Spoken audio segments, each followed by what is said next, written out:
এই আবির, আমার কোমর থেকে হাত সরা, সরা বলছি। তোর সমস্যা কি? এইভাবে গায়ে পড়ছিস কেন? আপনি বোঝেন না কেন? আমার আপনাকে ভালো লাগে। আপনার চোখ, আপনার ঠোঁট, আপনার গাল সবেতে আমার নেশা ধরে যায়। ইচ্ছে হয় আপনাকে জড়িয়ে ধরে ইচ্ছে মতো আদর করতে, তারপর খাটে শুইয়ে আপনাকে। এই, থাম থাম থাম, যথেষ্ট বলে ফেলেছিস। আর না। আমি যে তোর বড় বোন, সে খেয়াল আছে তোর? বড় বোনের সাথে তুই এইসব করতে চাস? লজ্জা করে না? ধুর, আমার বড় বোন কই? আমার বন্ধুর বড় বোন। সে একই হলো। আমি তোর বন্ধুর বড় বোন মানে তো তোরও বড় বোন, মানে বোনই। তোর লজ্জা করে না বন্ধুর বোনের সাথে এইসব চিন্তা করতে? মোটেও না। বন্ধুর বোন তো আর নিজের বোন নয়। তার সাথে রোমান্স করতে আবার লজ্জা কিসের? আসুন না। আপাতত মনে হচ্ছে আশেপাশে কেউ নেই। আপনার চুলের গন্ধ আমাকে মাতাল করে দিচ্ছে। আমি আপনার চুলের গন্ধ নিতে চাই, কোমর জড়িয়ে ধরতে চাই, কমলার কুয়ার মতো ঠোঁট দুটিতে চুমু দিতে চাই, চুষে চুষে। আর গাল দুটো। আবির, বেশি বেশি করছিস কিন্তু। ছাড়, ছাড় আমাকে। আমি কিন্তু রায়হানকে ডাকবো, বলবো দেখ তোর বন্ধুর কাণ্ড। রায়হান যদি জানতে পারে তুই বন্ধু হয়ে ওর বোনের সাথে এইসব করছিস, তবে কিন্তু তোকে আর বাসাতেই ঢুকতে দিবে না। তাই নাকি? দেখি তো দেখি, ডাকুন ওকে। ওই তো, ওই তো মা এসে গেছে। দেখো না মা, এই আবিরটা সেই কখন থেকে। কি? খালাম্মা এসে গেছে? আজকে শেষ। এই ডাইনি আমার গলাই কেটে নেবে। কে জানে শুনতে পেয়েছে কিনা। এই বলে আবির দ্রুত নীলাকে ছেড়ে দিল। আবির নীলাকে ছাড়তেই নীলা দৌড়ে পালালো। আবির চোখ বুঝে আল্লাহকে ডাকছে। নীলার মা রিহানা বেগম ভীষণ দজ্জাল মহিলা। আজ হয়তো তার আর রক্ষা নেই। কিন্তু কিছুক্ষণ পেরিয়ে গেলেও কারণ সাড়া না পেয়ে সে চোখ খুলে হা হয়ে রইল। নীলা তাকে বোকা বানিয়ে পালিয়েছে। সামনে কেউই নেই। আবির মনে মনে বলল, আজ পালিয়ে বেঁচেছ, কিন্তু কদিন বাঁচবে সুন্দরী? তোমাকে আমার জালে ধরা দিতেই হবে। আবির মাস্টার্সের ছাত্র। বাবা একজন ধনী ব্যবসায়ী। এছাড়া পরিবারের আছে ছোট বোন ঋতু আর ছোট ভাই আয়ান। দুজনেই তারা ইন্টারে পড়ে। আর আবিরের প্রাণপ্রিয় বন্ধু হচ্ছে রায়হান। রায়হান মধ্যবিত্ত ঘরের ছেলে। তার বাবা নেই, জন্মের পরই তাদের ছেড়ে চলে গেছে অন্য মহিলাকে বিয়ে করে। এরপর রায়হানের মা রেহানা বেগম অনেক কষ্ট করে বড় মেয়ে নীলা আর ছেলে রায়হানকে পড়ালেখা করিয়ে বড় করে। রেহানা বেগম আপাতত ভালো পাত্র খুঁজছেন মেয়েকে বিয়ে দিতে। অপরদিকে আবির আর রায়হান হচ্ছে জানে জিগার দোস্ত। কেউ কাউকে ছাড়া কিছু বোঝে না। বন্ধুত্বের সুবাদে প্রায় রায়হানের বাসায় যাওয়া হয় আবিরের। আর এভাবেই ধীরে ধীরে রায়হানের বোন নীলাকে মনে লেগে যায় আবিরের। যদিও সে বয়সে তার 5 থেকে 6 বছরের বড়, কিন্তু এটা আবিরের কিছু আসে যায় না। সে নীলাকে পছন্দ করে, হয়তো ভালোবাসে, এটাই বড় কথা। নীলা প্রথম প্রথম বুঝতো না, তবে এখন সবই বুঝে। আর বিরক্তও বটে। কিন্তু আবির তাদের সবভাবে আর্থিক সহযোগিতা করে এসেছে। বিপদে আপদে পাশে থাকছে, তাই কিছু বলতেও পারছে না। আবার ভাইয়ের এত ভালো বন্ধু, তাদের সম্পর্ক নষ্ট হবে সে ভেবেও কাউকে জানাতে পারছে না। এদিকে আবিরের দুষ্টুমির মাত্রা যেন দিন দিন বেড়ে চলেছে। ওই আবির, কিরে, আজ এত সকাল সকাল ভার্সিটিতে? তুই তো এত সকালে আসিস না। আরে বস, তোর একটা হেল্প লাগবে। কত টাকা লাগবে? কোনো সমস্যা? তোর বেটা, তোর কি মনে হয় আমি শুধু আজীবন তোর কাছে টাকাই চাইবো? আমার অন্য কোনো হেল্প লাগতে পারে না টাকার বিষয় ছাড়া। আচ্ছা বল। দোস্ত, তুই জানিস আমি একটা পার্ট টাইম জব করি। এটা একটা ছোট কোম্পানিতে। হ্যাঁ জানি তো। তা এখন কি সে কোম্পানির মালিক হবি? তোর বেটা, কথা শোন আগে। ওই কোম্পানিতে আমার কলিগ শান্তা খুব সুন্দরী। ওকে আমি ভীষণ পছন্দ করে ফেলছি। না মানে ইয়ে মানে এখন। এখন কি মালটাকে নিয়ে কক্সে যেতে চাস? ব্যবস্থা করব, নাকি মালটাকে পটাতে হবে তোর জন্য? দূর বেটা, তুই শালা 1 নম্বরের একটা ফাজিল। আমার কথাই বলতে দিলি না, আমাকে কথাই বলতে দিলি না। সব আগে আগে বুঝে যাস। ধ্যাত, তুই থাক, আমি গেলাম। আবির আর রায়হান ভার্সিটিতে একই বাইকে হেলান দিয়ে কথা বলছিল। আবিরের দুষ্টামিতে রায়হান চরম বিরক্তি নিয়ে চলে যেতে চাচ্ছিল। রায়হান সচরাচর এত রাগে না। আবির বুঝলো মামলা সিরিয়াস, তাই দ্রুত বাইক থেকে একটা লাফ দিয়ে নিচে নামলো। তারপর রায়হানের উদ্দেশ্যে একটা শীষ দিল। ওই হিরো, অত রাগ কিসের? পুরো কথা তো বলে যা। কিন্তু রায়হান দাঁড়ালো না, হন হন করে হেঁটে গেল। আবির দ্রুত হেঁটে এসে তাকে থামালো। কিরে বন্ধু, এত রাগ তো স্বাস্থ্যের জন্য ভালো না। তো কি করব? একটা কথা বলতে গেলাম আর তুই মজা নিতে শুরু করে দিলি। আচ্ছা বল। কি আর বলবো, আমাদের কোম্পানি থেকে একটা ছোট খাটো ট্যুর আছে। শান্তাও যাবে, আমি যেতে চাচ্ছি। গেলে হয়তো আমরা কাছাকাছি আসার সুযোগ পাবো। কিন্তু বাড়িতে তো মা আর আপু একা। আর তুই তো জানিস আপুর উপর এলাকার ছেলেদের নজর আছে। তাই বলছিলাম আমি চলে গেলে সে কটা দিন তুই আমাদের বাড়িতে। কোনো সমস্যা নাই, কোনো সমস্যা নাই। তুই যতদিন খুশি বেড়া, আমি আছি। আমি থাকতে তোর বোনের দিকে কে নজর দিবে? ওর চোখ উপড়ে ফেলবো না? তোর বোন মানে তো আমারই বোন। আর নীলার উপর আমার জান থাকতে আমি আঁচড় পড়তে দিব না। নীলা আমার জান। আমি থাকতে আমার জানের দিকে আবার কেউ তাকাবে? তুই কোনো চিন্তা করিস না। আমি নীলা তোর জান? আবির আর কিছু বলতে যাবে, দেখে রায়হান তার দিকে চোখ বড় বড় করে তাকিয়ে আছে। সে বুঝলো উত্তেজনার ঠেলায় বেশি বলে ফেলেছে। সে প্রথমে ভেবেছে রায়হানের ব্যক্তিগত কোনো সাহায্য, কিন্তু পরে যখন শুনলো নীলাদের বাড়িতে থাকতে হবে, সে খুশিতে দিশেহারা হয়ে যায় আর আবোল তাবোল বলে ফেলে। যে মেয়েকে সে ভালোবাসে তার কাছাকাছি থাকার সুযোগ পেলে সে কি কখনো না করতে পারে? সে তো ভাবতেই পারেনি এমন একটা অফার পাবে। কিন্তু রায়হান হাঁ হয়ে তাকে জিজ্ঞেস করায় সে দ্রুত কথা ঘুরিয়ে ফেলে। আরে ধুর, আমার জান হতে যাবে কেন? আমার জান বড় আপু। আপু আমাকে কত ভালোবাসে। তুই বললি না এলাকার ছেলেরা নজর দিবে? উত্তেজনায় বলে ফেলেছি। এত উত্তেজনা ভালো না। যাই হোক বন্ধু, ধন্যবাদ। আমি জানতাম তুই আমাকে কখনো না করতে পারবি না। যাক, তবে নিশ্চিন্তে রওনা দিতে পারবো। তুই সন্ধ্যার আগেই বাড়ি চলে যাস। আমি মাকে ফোন করে বলে দিচ্ছি রান্না করে রাখবে। এই না না, আন্টিকে প্যারা দিস না আবার। আমি কিছু অর্ডার করে নিয়ে যাব নে। আজকে আমি ট্রিট দিব ওনাদের। ওকে, আচ্ছা দোস্ত, থাক তবে গেলাম। রায়হান চলে যায়। আবির বেজায় খুশি। সে দ্রুত ফুড পান্ডাতে তিনজনের রাতের খাবার অর্ডার করলো। তারপর বাসায় গিয়ে আয়নার সামনে দাঁড়িয়ে চুলে হাত দিয়ে তা দিতে দিতে রেডি হচ্ছিল নতুন শার্ট প্যান্ট পরে। তখনই ঋতু রুমে ঢুকে অবাক হয়ে তাকিয়ে থাকে। কি হিরো, অত সাজাসাজি কিসের গো?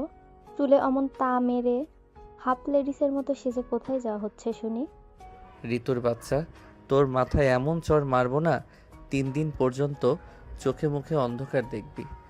আমি হাফ লেডিসের মতো সাজছি। আচ্ছা না, যাও, মজা করছি। তা কই যাচ্ছ? যাচ্ছি একটু রায়হানদের বাড়িতে। ও থাকবে না তো, ওর মা বোন একা, তাই ওখানে যাব। নীলা আপুকে পাহারা দিতে? মানে কী সব উল্টাপাল্টা কথা?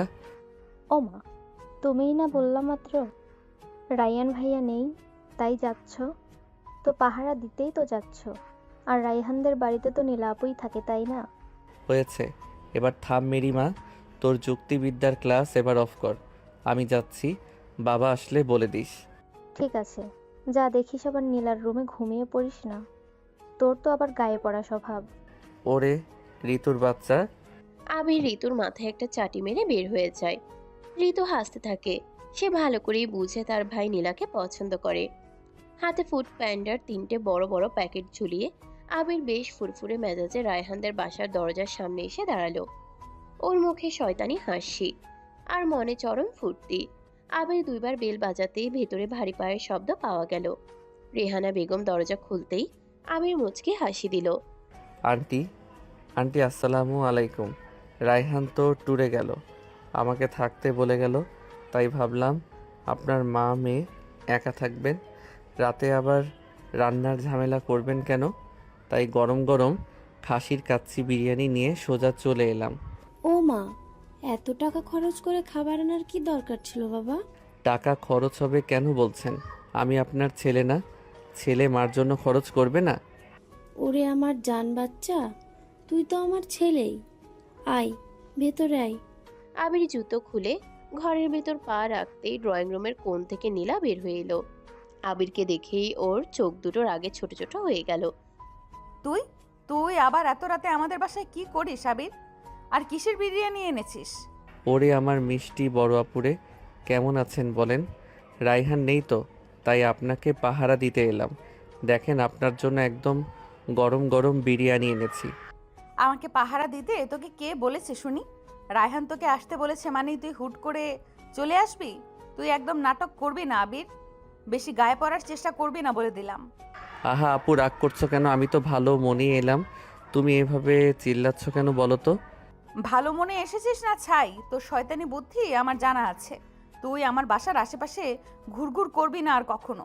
এই নীলা, তুই আবিরের সাথে ওভাবে চিল্লাস কেন রে? ছেলেটা কষ্ট করে তোদের জন্য খাবার নিয়ে এলো, আর তুই খামোখা ওর ওপর রেগে যাচ্ছিস। একটু ভালো ব্যবহার করতে পারিস না? মা, তুমি ওকে চেনো না, ও কতটা শয়তান আর ফাজিল তুমি ধারণাও করতে পারবে না। ও একদম ভালো সেজে নাটক করছে তোমার সামনে। আন্টি দেখুন, আমি কত ভালো মনে খাবার নিয়ে এলাম, আর আপু আমাকে মিছামিছি বকছে। আমার মনটা একেবারে ভেঙে গেল আন্টি। আমি কি সত্যি এত খারাপ? তুই একদম কান দিবি না ওর কথায় আবির। আয়, টেবিলে বস। নীলা, প্লেট গ্লাস গুছিয়ে দে বলছি, আর একটুও চিল্লাবি না। মা, তুমি ওকেই সব সময় সাপোর্ট করো, আমার কথার কোনো দামই নেই তোমার কাছে। তুই বেশি কথা বলবি না নীলা, একবারে চুপচাপ প্লেট আনগে যা। নীলার আগে ফোঁস করতে করতে রান্নাঘরের দিকে গেল। আবির পেছন থেকে নীলাকে লক্ষ্য করে একটা মিষ্টি হাসি দিয়ে চোখ টিপল। নীলা রান্নাঘরের দরজায় দাঁড়িয়ে দাঁতে দাঁত চেপে ওর দিকে তাকিয়ে রইল। খাওয়ার টেবিলে রেহানা বেগম, নীলা আর আবির একসাথে খেতে বসলো। আবির নিজ হাতে বাটি থেকে খাসির বিরিয়ানি নীলার প্লেটে ঢেলে দিতে লাগলো। নাও আপু, বিরিয়ানিটা খেয়ে বলো কেমন হয়েছে। তোমার জন্য আমি বিশেষ করে একটু বেশি ঝাল দিতে বলেছি। জানি তো তোমার ঝাল পছন্দ। আমার কোনো বিরিয়ানি খাওয়ার শখ নেই, তুই নিজে খা। আর আমাকে তুই এত সাদাসাদি করছিস কেন শুনি? মতলবটা কি তোর আসলে? নীলা, চুপচাপ খা বলছি। আবির এত শখ করে তোর প্লেটে দিল, আর তুই মুখ বাঁকাচ্ছিস কেন? খাচ্ছি তো মা, তোমার আবির সোনা তো সব এনে দিয়েছে, আমি না খেলে আবার ওর মন খারাপ হবে। নীলা অনিচ্ছা সত্ত্বেও এক চামচ বিরিয়ানি মুখে নিল। মুখে দিতে ওর পুরো মুখ লাল হয়ে গেল আর চোখ দিয়ে টপটপ করে জল পড়তে লাগলো। বিরিয়ানিতে জঘন্য রকমের কাঁচামরিচ বাটা মেশানো ছিল। আহ উফ, এত ঝাল! ও মা গো, পানি পানি দাও কেউ, আমার জিভ পুড়ে গেল রে মা। ও মা, কি হলো আপু? এত ঝাল লাগছে? দাঁড়াও দাঁড়াও, আমি তোমাকে আমার হাত দিয়ে পানি খাইয়ে দিচ্ছি, কোনো চিন্তা করো না। আবির দ্রুত গ্লাসে পানি নিয়ে নীলার মুখের খুব কাছে চলে গেল। সে এক হাত দিয়ে নীলার চিবুক ধরে গ্লাসটা ওর ঠোঁটে লাগাতে গেল। নীলা এক ঝটকায় আবিরের হাত সরিয়ে দিল, কিন্তু আবির নীলার কানের কাছে মুখ নিয়ে ফিসফিস করলো। কেমন লাগলো বড় আপু? আমার সাথে লাগতে আসার শাস্তি এটা। আরও কত কি খাবে সামনে, দেখো। এখন ঠান্ডা পানি খেয়ে শান্ত হও। তুই একটা চরম হারামি আবির, তোকে আমি দেখে নিব। তুই আমাকে ইচ্ছে করে এই ঝাল খাইয়েছিস, তাই না? কি যে বলো আপু, আমি তো তোমায় ভালোবেসে দিয়েছি। তোর ভালোবাসা তোর কাছে রাখ, আমাকে আর একবারও বিরিয়ানি খেতে ডাকবি না। নীলার আগে একেবারে অন্ধ হয়ে টেবিলের নিচ দিয়ে নিজের পা তুলে আবিরের পায়ে সজোরে একটা কষে লাথি মারলো। ও মা গো, বাবারে, আমার পা গেল। কি হলো রে আবির, চিৎকার দিলি কেন? কি হয়েছে তোর? না আন্টি, কিছু না। বিরিয়ানির মাংসটা এত নরম যে আনন্দে গলার ভেতর আটকে গিয়েছিল। খুব আরাম পেয়েছি আন্টি। খুব তো আরাম পাচ্ছিস, এখন চুপচাপ খা আর একদম চিল্লাবি না। আপু, তুমি এত রাগী কেন বলো তো? একটু হেসে কথা বললে কি ক্ষতি হয়? তোর সাথে হেসে কথা বলার কোনো দরকার আমার নেই, তুই নিজের চরকায় তেল দে। আহ নীলা, কখন থেকে শুরু করেছিস? ছেলেটাকে একটু খেতে দে শান্তি মতো। তোর ঝগড়া এবার থামা। খা আবির, খা বাবা। হোয়াট? আমি ঝগড়া করছি? মা তুমি না। হে হে হে। রাত 11টা। খাওয়ার পর্ব শেষ করে রেহানা বেগম ড্রয়িং রুমের সোফায় আবিরের জন্য একটা বালিশার চাদর এনে দিলেন। আবির বাবা, তুই আজ এই সোফাতেই শো। ঘর তো দুটোই, একটাতে আমি আর অন্যটাতে নীলা শোই। কোনো অসুবিধা হবে না তো তোর? আরে আন্টি, কি যে বলেন না, এই সোফাটা তো একদম রাজকীয়। আমার কোনো কষ্টই হবে না। আপনি নিশ্চিন্তে ঘুমাতে চান? ঠিক আছে বাবা, তুই দরজার খিলটা ভালো করে দিস। নীলা, তুইও নিজের ঘরে গিয়ে শুয়ে পড়, কাল সকালে আবার তোকে উঠতে হবে। হ্যালো বস, আমি আমার ঘরের দরজা ভেতর থেকে ডবল লক করে ঘুমাবো। কোনো শয়তান যেন ভুলেও আমার ঘরের দিকে না আসে, কড়া পাহারা থাকবে আজ। ওরে বাবা, এত ভয় পাচ্ছ কেন আপু? আমি তো খুব ভালো ছেলে, সোফাতেই চুপচাপ শুয়ে থাকবো। তুই ভালো ছেলে? শয়তানের বড় ভাই তুই। তোকে আমি চিনি না ভেবেছিস? এত অবিশ্বাস ভালো না আপু, ঘুমাতে যাও, নয়তো সকালে উঠতে পারবে না। তোর উপদেশ আমাকে দিতে হবে না। তুই সোফায় থাক, আর খবরদার রাত বিরাতে উঠে ড্রয়িং রুমে হাঁটাচলা করবি না। নীলা আবিরের দিকে এক চোখ বাঁকিয়ে তাকিয়ে গট করে নিজের রুমে ঢুকে সজোরে দরজা আটকে দিল। খট করে লকের শব্দ পাওয়া গেল। আবির সোফায় শুয়ে শুয়ে সিলিংয়ের দিকে তাকিয়ে মনে মনে শয়তানি চাল বুনতে লাগলো। এরপর পকেট থেকে ঘরের এক গাদা চাবি রিং বের করলো, যেটা সে সন্ধ্যায় আসার সময় সবার অলক্ষ্যে নীলার ঘরের বাইরে থেকে খুলে এনেছিল। সুন্দরী নীলা, তুমি ভাবছো লক করে বেঁচে গেলে? তোমার এই ছোট্ট আবির ভাই কিন্তু সব চাবির মাস্টার। আজ রাতে তোমার সাথে রোমান্স না করে আমি ঘুমাচ্ছি না। দেখি কত বড় তালা লাগাতে পারো। রাত তখন প্রায় 1টার কাছাকাছি। পুরো বাড়ি নিঝুম শান্ত। রেহানা বেগমের রুম থেকে নাক ডাকার হালকা শব্দ পাওয়া যাচ্ছে। আবির অতি সাবধানে সোফা থেকে উঠল। সে টিপ টিপ করে হেঁটে নীলার দরজার সামনে গিয়ে দাঁড়ালো। পকেট থেকে সেই চাবি বের করে খুব সাবধানে লকের মধ্যে ঢোকালো। খট করে একদম হালকা শব্দ হয়ে দরজাটা খুলে গেল। আবির বিড়ালের মতো চুপচাপ ঘরের ভেতরে পা রাখলো আর পেছনে দরজাটা ভিড়িয়ে দিল। ঘরের ভিতরে হালকা নীল রঙের নাইট ল্যাম্প চলছিল। বিছানায় নীলা একপাশে কাত হয়ে একেবারে পরীর মতো ঘুমিয়ে আছে। ওর ওড়নাটা একপাশে সরে গেছে আর চুলগুলো বালিশের উপর ছড়িয়ে রয়েছে। আবির মুগ্ধ হয়ে কিছুক্ষণ ওর দিকে তাকিয়ে রইল। ওরে আমার সুন্দরী রে, ঘুমালে তো একবারে লক্ষ্মী মেয়ে মানুষ লাগে, কিন্তু জাগলেই চণ্ডী রূপ, যেন একেবারে তেঁতুল গাছের শাকচুন্নি। ওফ, এত সুন্দর কেন গো তুমি আমার জান পাখি? আবির ধীর পায়ে বিছানার পাশে গিয়ে বসলো। সে নীলার মুখের উপর থেকে চুলের কয়েকটা গাছি আলতো করে সরিয়ে দিল। নীলার গরম নিঃশ্বাস আবিরের হাতের উপর পড়তেই আবিরের বুকের ভেতর রক্ত টকবক করে উঠল। সে আর নিজেকে ধরে রাখতে না পেরে নীলার কানের কাছে মুখ নিয়ে আলতো করে ফু দিল। উফ মা, ফ্যান বন্ধ করো না, এত হাওয়া আসছে কোথা থেকে? আবির এবার হালকা হেসে নীলার এক গাল নিজের 2 আঙ্গুল দিয়ে আলতো করে চিমটি কাটলো। নীলা চমকে উঠে এক ঝটকায় চোখ খুলল। সামনে আবিরের হাসি মুখ দেখে নীলার বুকের ভেতর ধক করে উঠল। সে চিৎকারের জন্য মুখ খুলতেই আবির চট করে নিজের একটা হাত নীলার মুখের উপর চেপে ধরলো। চুপ, একদম চিল্লাবে না, আন্টি কিন্তু পাশে ঘুমাচ্ছে। চিল্লালে কিন্তু দুজনকেই একসাথে ধরবে, তখন কি জবাব দেবে বলো? আবির, তুই কোন সাহসে আমার ঘরে ঢুকলি? তুই চাবি পেলি কোথায়? বের হ আমার ঘর থেকে এক্ষুনি। বের হতে আসিনি গো বড় আপু, তোমাকে একটু দেখতে এলাম। রাতে তো আমাকে ভালো করে দেখতেই দিলে না, এত হিংসা কেন গো তোমার? তুই একটা নির্লজ্জ, বেহায়া, চরম ফাজিল ছেলে। তোকে আমি আজ মেরেই ফেলবো। তুই ভেবেছিস আমি চিৎকার করব না বলে তুই যা খুশি করবি? আহা, চিল্লাচ্ছ কেন? আমি তো তোমার কাছে একটু বসতে এলাম। তোমার সুবাসটা খুব মিষ্টি জানো। মুখ সামলে কথা বল আবির। তুই আমার ছোট ভাইয়ের মতো। লজ্জা করে না তোর এসব বলতে? আমি কোনো ছোট ভাই নই, আমি তোমাকে ভালোবাসি, ব্যাস এটাই সত্যি। তোর ভালোবাসা তুই তোর পকেটে রাখ।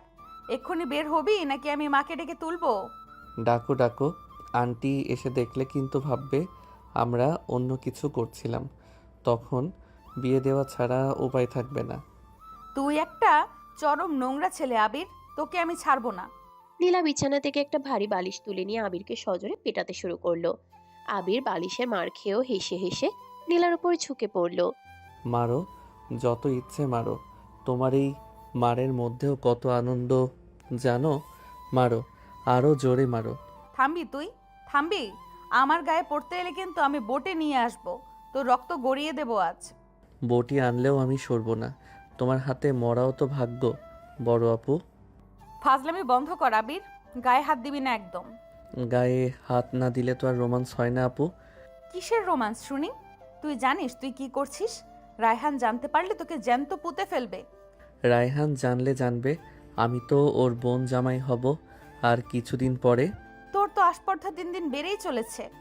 তোকে আমি সত্যি সত্যি আজ মারবো।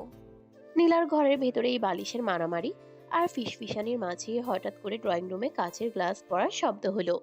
সাথে সাথেই রেহানা বেগমের কড়া গলার আওয়াজ পাওয়া গেল। কে? কে ওখানে? নীলা, তুই জেগে আছিস কেন রে? ড্রয়িং রুমে কিসের শব্দ হলো? শব্দ শুনেই নীলার মুখের সব রং উড়ে গেল। শব্দ শুনেই নীলার মুখের সব রং উবে গেল। আবিরও চমকে উঠে নীলার দিকে তাকালো। দুজনেরই বুকের ধুক পোকানি 10 গুণ বেড়ে গেল। হায় হায়, মা মনে হয় উঠে গেছে। তুই এখন কি করবি আবির? মা তোকে দেখলে তোকে জ্যান্ত কেটে ফেলবে, আর আমাকেও ত্যায্য করবে। এখন কি হবে আমাদের? ভয় পেও না জান, আমি আছি তো, কিচ্ছু হবে না। জান বলবি না একদম। কোথায় লুকাবি বল? আলমারির ভেতরে যাবি? থাক, আলমারি তো ছোট। না না, আলমারি খুললে শব্দ হবে। আমি খাটের নিচে ঢুকছি, তুমি সোজা শুয়ে পড়ো। তাড়াতাড়ি ঢুক, একটুও যেন দেখা না যায় তোকে। আবির সময় নষ্ট না করে চট করে সাপের মতো সোজা নীলার খাটের নিচে ঢুকে গেল। নীলা দ্রুত নিজের বিছানায় চাদর সোজা করে ঘুমানোর নাটক করে শুয়ে পড়ল। ঠিক তখনই নীলার দরজায় ধূপধাপ ধাক্কা পড়ল। নীলা, নীলা রে, ভেতর থেকে কিসের শব্দ হচ্ছিল রে? তুই কার সাথে কথা বলছিলি? দরজা খোলা তো। ও মা, তুমি এত রাতে? কি হয়েছে? আমি তো ঘুমাচ্ছিলাম, তুমি এত চিল্লাচ্ছ কেন? ঘুমোচ্ছিলি? তা ঘরের ভেতর অমন ধূপধাপ শব্দ হলো কেন? আবির সোফায় ঘুমাচ্ছে তো, আমি কিন্তু শুনলাম কেউ কথা বলছে। হ্যাঁ মা, ও তো সোফাতেই আছে। আমি স্বপ্ন দেখে খাট থেকে বালিশ ফেলে দিয়েছিলাম, তাই শব্দ হয়েছে। তুমি খামোখা ভয় পাচ্ছ, গিয়ে ঘুমাও তো। এসব উল্টাপাল্টা স্বপ্ন দেখা বন্ধ কর। যাই, আমি একটু পানি খেয়ে আসি। ড্রয়িং রুমটা ও কেমন যেন অন্ধকার লাগছে। পানি খেয়ে সোজা শুয়ে পড়ো মা, এত রাত জেগে থাকলে প্রেশার বাড়বে। তুই দরজায় খিল দে আবির, আমি আসছি। রেহানা বেগম রান্নাঘরের দিকে চলে গেলেন। নীলা এক দীর্ঘশ্বাস ফেলে খাটের দিকে তাকালো। এদিকে নীলার খাটের নিচে অনেক দিনের পুরনো ধুলোবালি জমেছিল। সেই ধুলো আবিরের নাকে ঢুকতেই নাকে মারাত্মক চুলকানি শুরু হলো। নীলা আপু, ওই নীলা আপু, আমার হাঁচি আসছে। উফ, আমি তো মরে যাব এখন। খবরদার আবির, হাঁচি দিবি না বলছি। মা কিন্তু রান্নাঘরে পানি খাচ্ছে, একটা হাঁচি দিলে সব শেষ। মা আমাদের দুজনকে কেটে ফেলবে। আমি কি করব? ধুলোয় আমার নাক ফেটে যাচ্ছে। আহ, হাঁচু আর ধরে রাখতে পারছি না। একদম না, নাক চেপে ধর, না হলে আমি তোকে এখন লাথি মেরে বের করব। নাক চেপে করেও কাজ হচ্ছে না আপু, হাঁচি এসে গেছে। ঠিক যেমনই আবিরের হাঁচি বের হতে গেল, নীলা কোনো উপায় না পেয়ে চট করে খাটের নিচে ঢুকে আবিরের মুখের উপর নিজের দুটো নরম হাত শক্ত করে চেপে ধরল। কিন্তু আবির সুযোগ বুঝে নীলার হাত দুটো সোজা টেনে ধরে নীলাকে নিজের একেবারে বুকের উপর নামিয়ে আনলো। নীলা আচমকা আবিরের বুকের উপর পড়ে গেল। ও ফাবির, ছাড়, কি করছিস তুই? মা বাইরে দাঁড়িয়ে আছে, একটু লজ্জা নেই তোর? চুপ একদম। 1 ইঞ্চি নড়লে আমি এখনই জোরে হাঁচি দেব আর চিৎকার করব, পুরো বাড়ি মাথায় তুলব। তুই সত্যি একটা জঘন্য ব্ল্যাকমেইলার আবির। তুই এইভাবে আমাকে জিম্মি করছিস? কি করব বলো? তুমি তো সোজা আঙুলে ঘি তুলতে দাও না, তাই একটু ব্ল্যাকমেল করতে হচ্ছে। তোর এই চালাকি আমি বের করছি, দাঁড়া। আগে মা যাক। মা যাক আর না যাক, তুমি তো আমার বুকেই আছো, এটা কম কিসের বলো? আবির, একদম গা ঘেঁষে থাকবি না, তোর হাত সরা বলছি। সরাবো না, তুমি যত সরতে বলবে আমি তত কাছে আসব। ঠিক তখনই রান্নাঘর থেকে রেহানা বেগমের পায়ের শব্দ আবার ঘরের দিকে আসতে লাগলো। নীলা, তোর ঘরে কি বিড়াল ঢুকলো নাকি রে? আবার কিসের ফুসফুস শব্দ? কিসের খুসখুস আওয়াজ হচ্ছে ভেতরে? মিয়াও মিয়াও, মা একটা কালো বিড়াল জানলায় এসে ডাকছে। আমি তাড়িয়ে দিচ্ছি, তুমি যাও, চিন্তা করো না। ধুর, এই বিড়ালগুলোর জন্য শান্তিতে ঘুমোনোও যায় না। তাড়িয়ে দে ওটাকে, সকাল হলে মরিচের গুঁড়ো ছিটিয়ে দেব। হ্যাঁ মা, আমি তাড়িয়ে দিচ্ছি, তুমি গিয়ে ঘুমাও প্লিজ। ঠিক আছে, দরজা ভালো করে লক করিস। রেহানা বেগম নিজের রুমে গিয়ে সশব্দে দরজা বন্ধ করে দিলেন। এবার পুরো ঘর শান্ত। খাটের নিচে আবির আর নীলা একেবারে ঘনিষ্ঠ হয়ে শুয়ে আছে। নীলা দুটো হাত দিয়ে আবিরের শার্টের কলার চেপে ধরে আছে, আর আবির নীলার উন্মুক্ত কোমর শক্ত করে চেপে ধরে আছে। আবির নীলার খুব কাছে এলো। ওর গরম নিঃশ্বাস নীলার ঠোঁটে আছড়ে পড়তে লাগলো। বিড়ালের সুরে ভালোই ডাকতে পারো তো বড় আপু, কিন্তু আমার এই বুকের বিড়ালটাকে সামলাবে কে বলো? ও তো শুধু তোমাকেই চায়। আবির প্লিজ ছাড় আমাকে, এইভাবে গায়ে পড়িস না, আমার খুব অস্বস্তি হচ্ছে, তুই দূরে সর। দূরত্ব তো অনেক হলো নীলা, আর কত দূরে ঠেলবে আমাকে? তোমার কি একটু দয়া হয় না আমার উপর? তোর ছোট আবির, এইসব ফাজলামি বন্ধ কর। তোর এসব কথা শুনতে আমার একদম ভালো লাগে না। মিথ্যে বলছো তুমি। তোমার চোখের দিকে তাকালেই আমি বুঝি তুমিও একদম উড়িয়ে দিতে পারো না। তুই নিজের মন গড়া গল্প বানাচ্ছিস। আমি তোকে ভাই ছাড়া কিছু ভাবি না। ভাই? কোন ভাই এত রাতে বোনকে এভাবে জড়িয়ে ধরে খাটের নিচে শুয়ে থাকে বলো তো? তুই বাধ্য করেছিস আমাকে। তুই ব্ল্যাকমেল না করলে আমি কখনো এখানে আসতাম না। কিন্তু এখন তো এসেছো, এখন অন্তত সত্যিটা স্বীকার করো। কিসের সত্যি? তুই একটা উন্মাদ, তোকে বুঝিয়ে লাভ নেই। তোমাকে আমি ছাড়তে আসিনি নীলা। তুমি হাজারবার আমাকে দূরে ঠেলো, হাজারবার গালি দাও, কিন্তু তোমার এই ঠোঁট, তোমার এই গাল, তোমার এই পুরো শরীরটা একদিন আমারই হবে। আমি তোমাকে আমার বউ বানিয়েই ছাড়বো। তুই আমার চেয়ে 5 বছরের ছোট আবির। লোকজন কি বলবে খেয়াল আছে? তারা আমাদের থুতু দিবে। লোকে কি বলবে তা দিয়ে আবিরের ভালোবাসা চলে না। আমি তোমাকে ভালোবাসি, ব্যাস, এটাই শেষ কথা। আর ছোট ভাই বলে লাভ নেই। আমি তোমাকে জড়িয়ে ধরে রাখার মতো যথেষ্ট বড় এবং পুরুষ হয়ে গেছি। প্রমাণ দেব? আবির না, একদম না। তুই কি করছিস? আবির এক ঝটকায় নীলার চিবুকটা ধরে ওর কমলার কোয়ার মতো মিষ্টি ঠোঁট দুটোর উপর নিজের ঠোঁট চেপে ধরল। নীলা এক মুহূর্তের জন্য স্তব্ধ হয়ে গেল। ওর শরীরটা থরথর করে কেঁপে উঠল। নীলা আবিরকে ধাক্কা দেওয়ার চেষ্টা করলো, কিন্তু আবিরের কড়া আলিঙ্গনের কাছে ওর সব জোর যেন হাওয়ায় মিলিয়ে গেল। আবির কয়েক সেকেন্ড ধরে নীলাকে এক পরম তৃপ্তির চুমু দিয়ে আস্তে করে ছেড়ে দিল। নীলার মুখ লাল হয়ে একেবারে আগুনের মতো গরম হয়ে গেছে। ওর বুকের ক্রাপনটা দ্রুত ওঠানামা করছিল। তুই তুই আমার সাথে এটা করার সাহস কিভাবে পেলি আবির? তুই আমার অনিচ্ছায় আমাকে চুমু দিলি। অধিকার আদায় করে নিলাম বড় আপু। ভালোবাসা ভিক্ষা করে পাওয়া যায় না, কেড়ে নিতে হয়। এবার চলো খাটের নিচ থেকে বের হই, নাকি এখানেই সারা রাত কাটাবে আমাদের বুকে মাথা রেখে? তুই একটা পশু, তুই একটা জানোয়ার। তোর মুখ দেখতে চাই না আমি।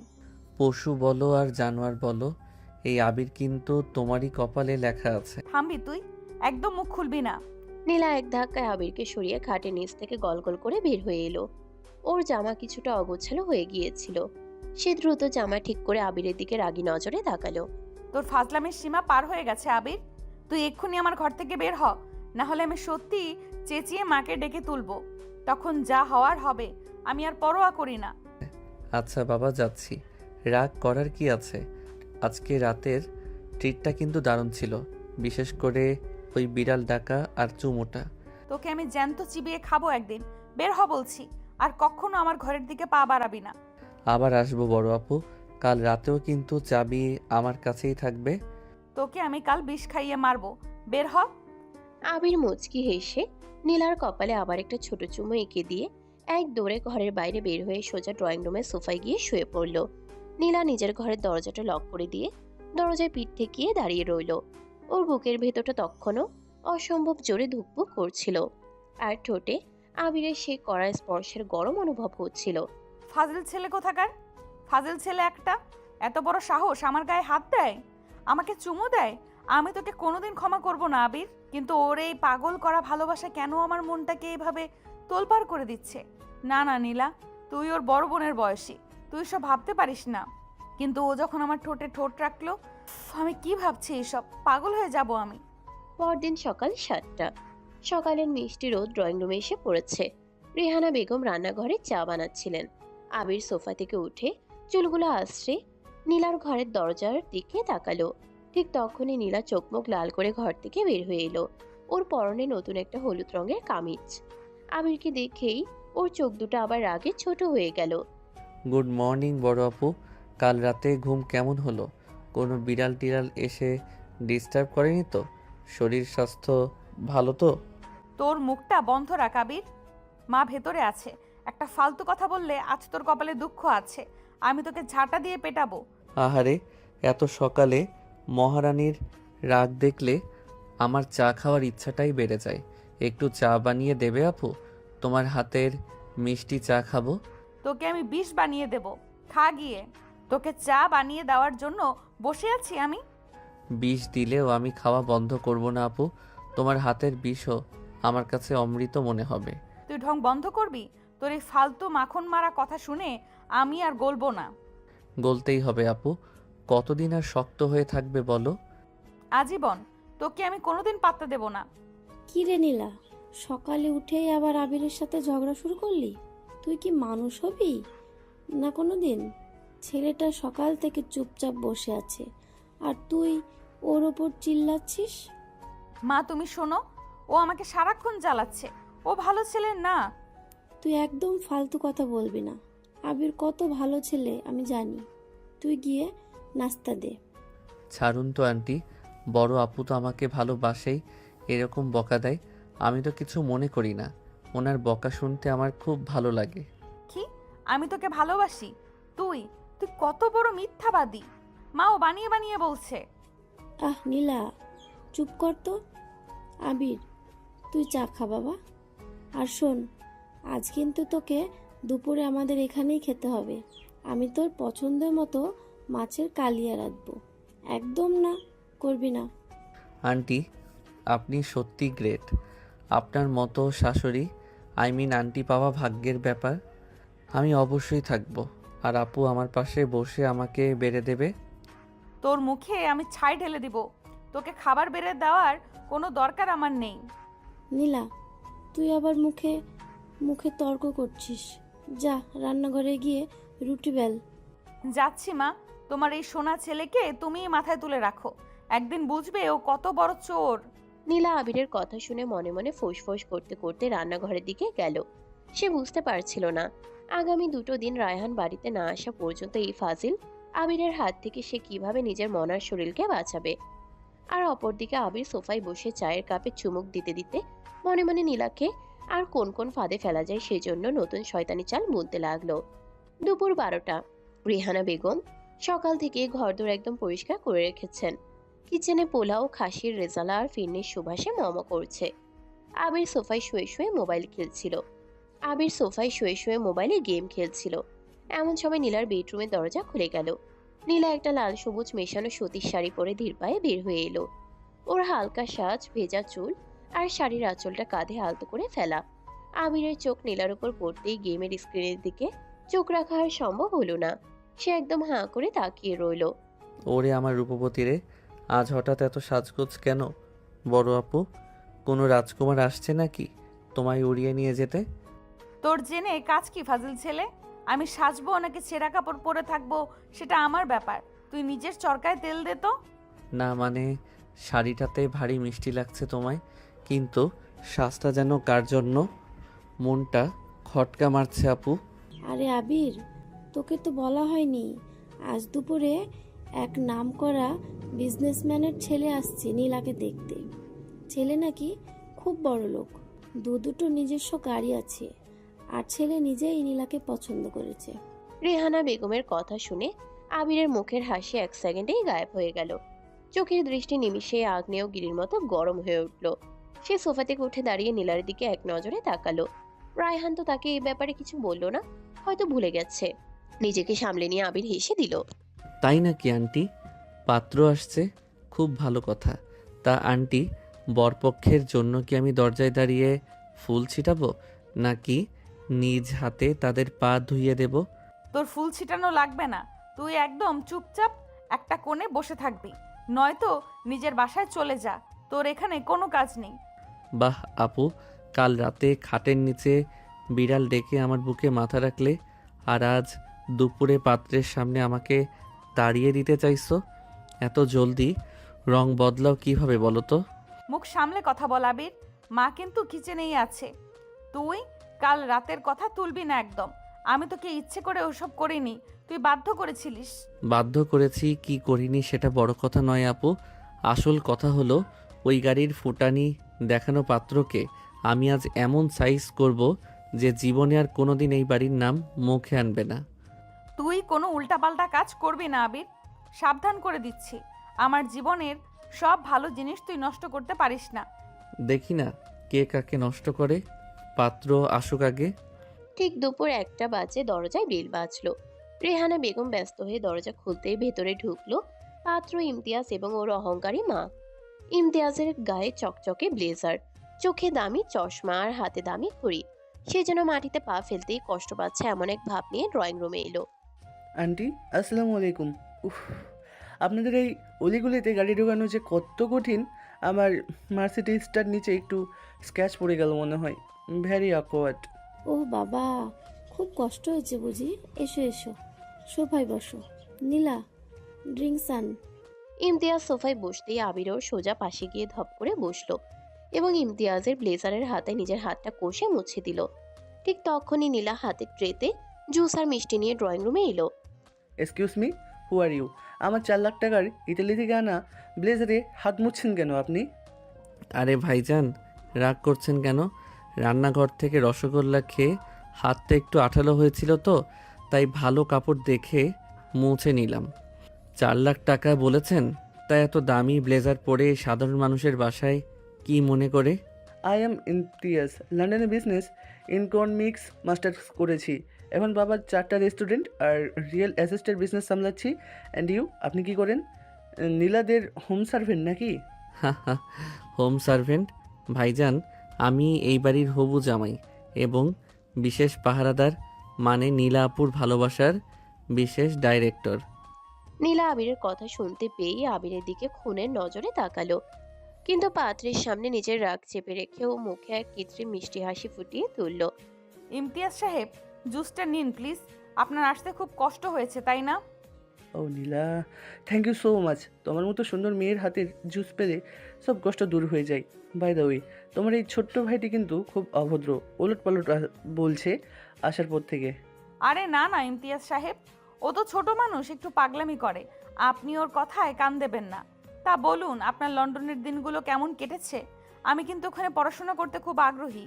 নীলা ইচ্ছা করে আবিরকে জ্বালানোর জন্য ইমতিয়াজের খুব কাছে গিয়ে বসলো এবং ওর দিকে তাকিয়ে মিষ্টি মিষ্টি হেসে কথা বলতে লাগলো। আবিরের বুকের ভেতর তখন রাগে আর হিংসায় আগুন জ্বলছিল। সে দাঁতে দাঁত চেপে একটা শয়তানি চাল বলল। সে ট্রের উপর থেকে গরম ফিরনির বাটিটা একেবারে আলতো করে ইমতিয়াজের প্যান্টের কোলের উপর এক ঝটকায় উল্টে দিল। ও শিট, মাই গড, হট ফিরিনি। উফ, পড়ে গেল। আমার ব্রেন পটেটো চিপস হয়ে গেল। কি হলো?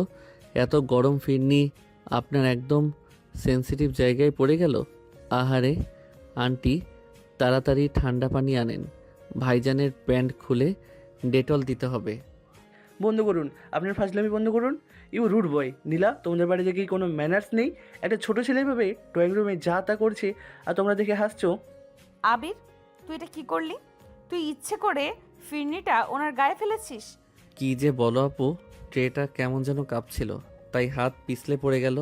তা ভাইজান, 4 লাখ টাকার ব্লেজার তো বাঁচলো, এখন 4,000 টাকার প্যান্টটার জন্য এত চিল্লাচ্ছেন কেন? মা, চলো এখান থেকে। এরা বড় আনকালচার্ড পরিবার, একটা ছোট্ট বাচ্চাকে সামলাতে পারে না। আমি এই মেয়েকে বিয়ে করব না। ইমতিয়াজ আর ওর মা রাগে ফোঁস করতে করতে দরজার দিকে এক দৌড়ে চলে গেল। রেহানা বেগম পিছনে পিছনে পিছাতে লাগলেন মাফ চাওয়ার জন্য। ড্রয়িং রুমে শুধু আবির আর নীলা একা দাঁড়িয়ে রইল। পাত্রপক্ষ চলে যেতেই নীলার রাগে একেবারে আগ্নেয়গিরি হয়ে আবিরের দিকে তেড়ে এলো।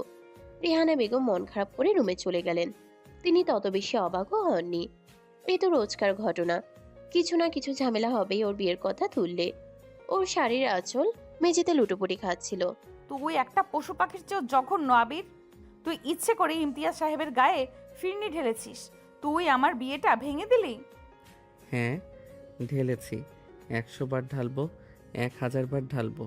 ওই লম্বু ফোটানিবাস লোকটার সাথে তুমি মিষ্টি মিষ্টি হেসে কথা বলছিলে কেন? ওনার 4 লাখ টাকার ব্লেজার আছে দেখে খুব মন গলে যাচ্ছিল, তাই না? ওনার যাই থাকুক না কেন, তোর কি?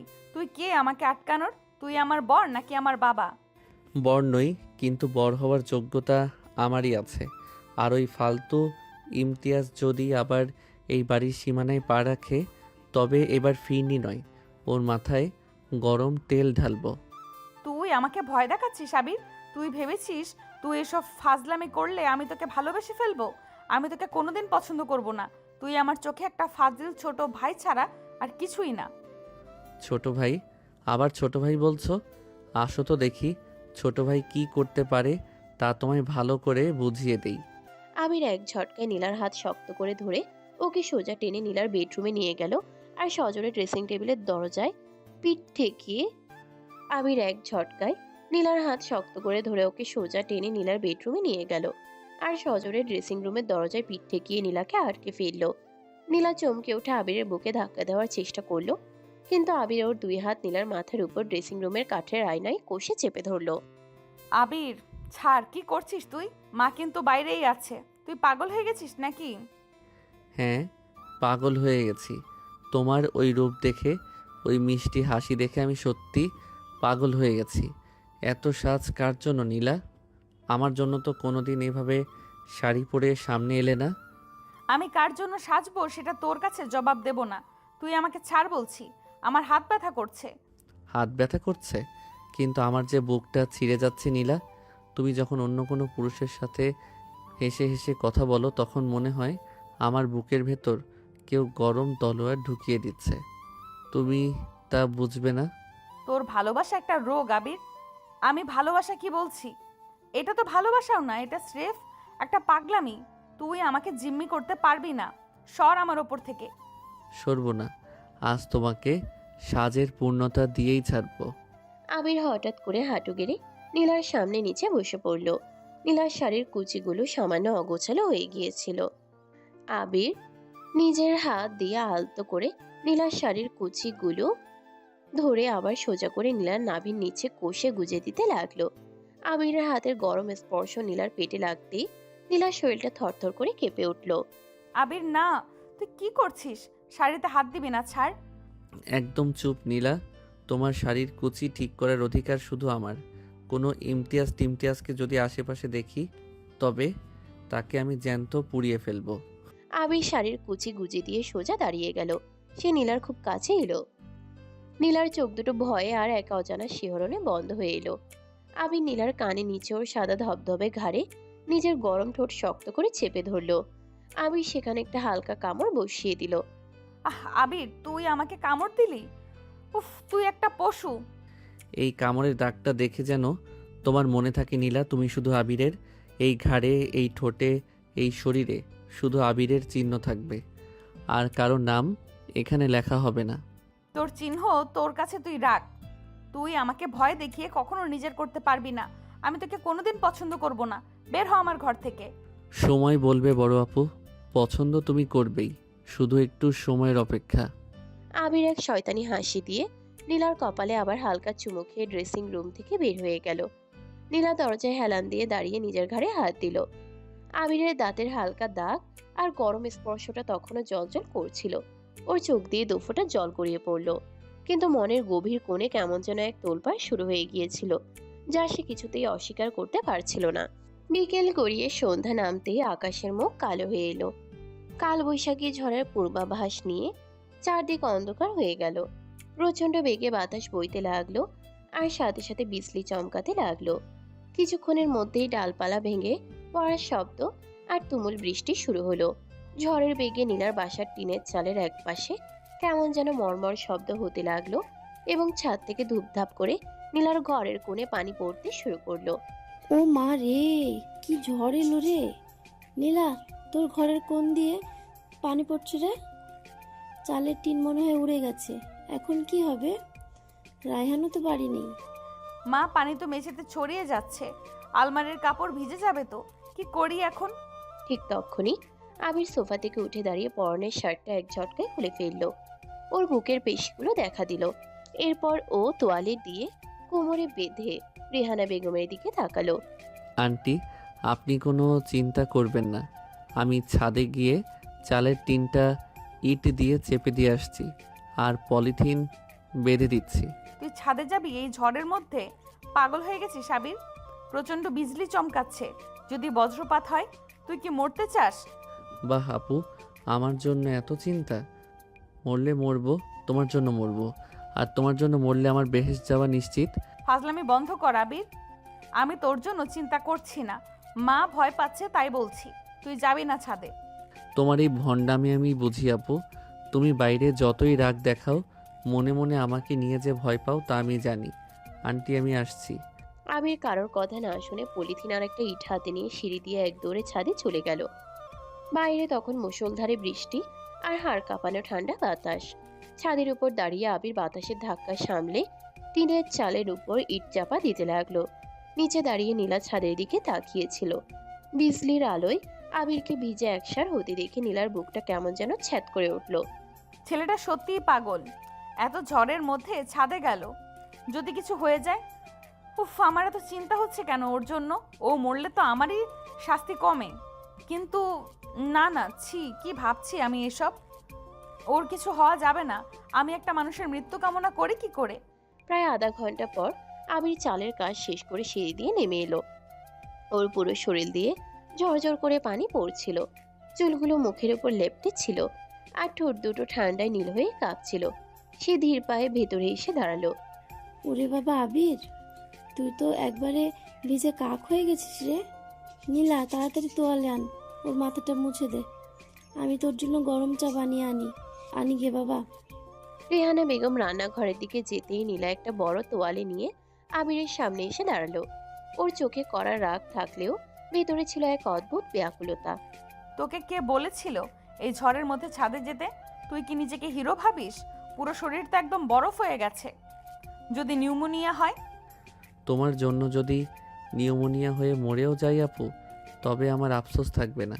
তুমি অন্তত তোয়ালে দিয়ে আমার মাথাটা তো মুছে দিচ্ছ। বেশি বকবক করবি না, চুপচাপ দাঁড়া। নীলা তোয়ালে দিয়ে আবিরের মাথা আর চুল আলতো করে মুছে দিতে লাগলো। আবিরের ভেজা চুলের পানির ফোঁটা নীলার গালে আর শাড়িতে এসে পড়ছিল। নীলা যখন আবিরের কপাল মুছছিল, আবির হঠাৎ করে নীলার কোমর ধরে এক ঝটকায় নীলাকে একদম নিজের ভিজে বুকের উপর টেনে আনলো। ঠিক সেই মুহূর্তে পুরো এলাকার বিদ্যুৎ চলে গেল। চারদিকে এক নিমিষে ঘোর অন্ধকারে ডুবে গেল। শুধু বাইরের ঝড়ের শব্দ আর বিজলির ক্ষণিক আলোয় ঘরের ভেতরটা দেখা যাচ্ছিল। নীলা আচমকা আবিরের ভিজে বুকের উপর এসে আছড়ে পড়ল। ওর শাড়ি নিমিষে আবিরের গায়ের পানিতে ভিজে একাকার হয়ে গেল। আবির, ছাড় আমাকে, চারদিক অন্ধকার। তুই কি করছিস? মা যে কোনো সময় চলে আসবে। মা চা বানাচ্ছে আপু। এখন পুরো অন্ধকার, আমাদের কেউ দেখতে পাচ্ছে না। তুই ভিজে আছিস আবির, আমার শাড়ি ভিজে যাচ্ছে, ছেড়ে দে বলছি। ভিজুক না আপু, তোমার এই শক্ত মনটা যেমন বরফের মতো জমে আছে, আজ এই বৃষ্টির পানিতে একটু গলে যাক না। আবির প্লিজ, এইভাবে গায়ে পড়িস না, আমার খুব ভয় করছে। কিসের ভয় নীলা? আমি তো তোমায় কোনো ক্ষতি করব না। আমি শুধু তোমায় ভালোবাসতে চাই, একটু ভালোবাসতে দেবে না? বিজলির আলোয় আবির নীলার মুখের দিকে তাকালো। নীলার ঠোঁট দুটো ঠান্ডায় হালকা কাঁপছিল। আবির নিজেকে আর ধরে রাখতে পারল না। সে নীলার কাঁধ থেকে শাড়ির আঁচলটা পুরোপুরি নিচে ফেলে দিল। নীলার উন্মুক্ত পিঠে আবিরের বরফের মতো ঠান্ডা হাতের আঙ্গুলগুলো আলতো করে আঁচড় কাটতে লাগলো। উফ আবির, আবির ঠান্ডা, খুব ঠান্ডা লাগছে, হাত সরা। ঠান্ডা লাগছে? দাঁড়াও, আমি তোমায় গরম করে দিচ্ছি। আবির নীলার পিঠ সোজা নিজের বুকের সাথে চিপে ধরে নীলার গলায় আর ঘাড়ে নিজের গরম নিঃশ্বাস ফেলতে লাগলো। সে নীলার ঘাড়ে কড়া কড়া চুমু দিতে লাগলো। নীলার শরীর অবশ হয়ে আসছিল। সে আবিরের কাঁধ শক্ত করে চেপে ধরলো, ধাক্কা দেওয়ার চেষ্টা করছিল, কিন্তু ওর হাত দুটো যেন আর কোনো জোর পাচ্ছিল না। আবির তুই খুব খারাপ, তুই আমাকে এভাবে দুর্বল করে দিচ্ছিস। আমি তোকে পছন্দ করি না, সত্যি বলছি, করি না। সত্যি বলছো? তবে তোমার এই বুকটা এত জোরে ধুকপুক করছে কেন নীলা? কেন তোমার হাত আমার শার্টটা চেপে ধরে আছে? উত্তর দাও। কারণ আমি ভয় পাচ্ছি, তুই আমাকে ছেড়ে দে। ভয় পেও না নীলা, এই আবির জীবিত থাকতে তোমার কোনো ক্ষতি হতে দেবে না। তুমি শুধু আমার হয়ে যাও, শুধু আমার। আবির অন্ধকারের মধ্যেই নীলার ঠোঁট দুটো নিজের ঠোঁটের ভেতর টেনে নিল। এবার আর হালকা চুমু নয়, একেবারে গভীর কড়া আর তৃষ্ণাত্মক চুমু। নীলা কয়েক সেকেন্ড হাত পা ছুড়ল, কিন্তু আবিরের কড়া আলিঙ্গন ওর সব প্রতিরোধ ভেঙে গুড়িয়ে দিল। নীলা যেন অন্ধকারের স্রোতে ভেসে যেতে লাগলো। আবিরের হাত নীলার কোমর থেকে আরো নিচে নেমে আসছিল। নীলার শ্বাস প্রশ্বাস দ্রুত থেকে দ্রুততর হতে লাগলো। ঠিক তখনই রান্নাঘর থেকে রেহানা বেগমের হ্যারিকেন হাতে বের হওয়ার শব্দ পাওয়া গেল। নীলা, নীলা রে, কোথায় গেলি? ম্যাচ বক্সটা কোথায় রেখেছিস? এই লোডশেডিং এর জন্য কিছুই দেখা যাচ্ছে না। মায়ের গলা শুনেই নীলা যেন এক ঝটকায় ফ্যান্টাসির দুনিয়া থেকে বাস্তবে ফিরে এলো। সে আবিরকে সজোরে ধাক্কা দিয়ে সরিয়ে দিল। সে দ্রুত নিজের শাড়ির আঁচল টেনে কাঁধে তুলে নিল এবং ওড়না ঠিক করলো। মা, আমি এখানে ড্রয়িং রুমে আমি ম্যাচ নিয়ে আসছি। নীলা এক দৌড়ে রান্নাঘরের দিকে চলে গেল। ওর বুকটা তখনও কামারের হাঁপড়ের মতো উঠানামা করছিল। আবির অন্ধকারে দাঁড়িয়ে নিজের ঠোঁট দুটো জিভ দিয়ে চেটে একটা তৃপ্তির হাসি দিল। উফ, বড় আপুর মিষ্টি ঠোঁটের স্বাদটা কিন্তু দিন দিন আরও করা হচ্ছে। আজ না বললে কি হবে? কাল তো তোমায় আমার বুকেই আসতে হবে নীলা। রাত 11টা। কাল বৈশাখী ঝড় কমে এসেছে, কিন্তু হালকা গুড়ি গুড়ি বৃষ্টি তখনও চলছে। বিদ্যুৎ ফিরে এসেছে। রেহানা বেগম নিজের রুমে ঘুমাতে চলে গেছেন। আবির ড্রয়িং রুমের সোফায় শুয়ে শুয়ে ভাবছিল আজ রাতে নীলার ঘরে ঢুকে কিভাবে আবার নতুন রোম্যান্স চালানো যায়। সে পকেট থেকে চাবিটা বের করে ঘুরিয়ে ঘুরিয়ে দেখছিল। তারপর রুমে ঢুকেই নীলাকে জড়িয়ে ধরে চুমু দিতে লাগলো। নীলা ধস্তাধস্তি করছিল। ঠিক এমন সময় হঠাৎ করে বাসার মূল দরজায় সজর একবার নয়, পরপর 3-4 বার। এত রাতে আবার কে এলো? ওই ইমতিয়াজ বেটা আবার প্যান্ট বদলে এলো নাকি? নীলার ঘরের দরজা খুলে গেল। নীলাও বেশ অবাক হয়ে বের হয়ে এলো। আবির আর নীলা দুজন দুজনের দিকে তাকালো। নীলা এক দৌড়ে গিয়ে দরজার আইহোল দিয়ে বাইরে তাকালো। বাইরে তাকাতেই নীলার মুখে সব রক্ত যেন জমে বরফ হয়ে গেল। কারণ নীলার রুমটাই দরজার সামনে আগে পড়বে, ড্রয়িং রুমটা পেছনে, ওদের মায়ের ঘর বেরিয়ে। এখন সেখান দিয়ে গেলে ঝামেলা বাঁধবে। রায়হান বুঝে যাবে আবির নীলার রুমে। হায় আল্লাহ, আবির, রায়হান ফিরে এসেছে। রায়হান দরজায় দাঁড়িয়ে আছে। কি? রায়হান? ও তো পরশুদিন আসার কথা ছিল। আজ এত রাতে হঠাৎ কোথা থেকে এলো? আমি কি জানি, ট্যুর শেষ করে সারপ্রাইজ দিতে এসেছে মনে হয়। এখন কি হবে? রায়হান তোকে এই রাতে আমার রুমে দেখলে তোকে আর আমাকে দুজনকে কেটে নদীতে ভাসিয়ে দেবে। তুই এখানে কি করছিস? তার কি উত্তর দিবি? আরে শান্ত হও আপু, শান্ত হও। বলবে আমি তোমায় পাহারা দিতে এসেছি। তুই ছাই পাহারা দিতে এসেছিস। তোর পরনে শুধু একটা তোয়ালে আর শার্টের বোতাম খোলা।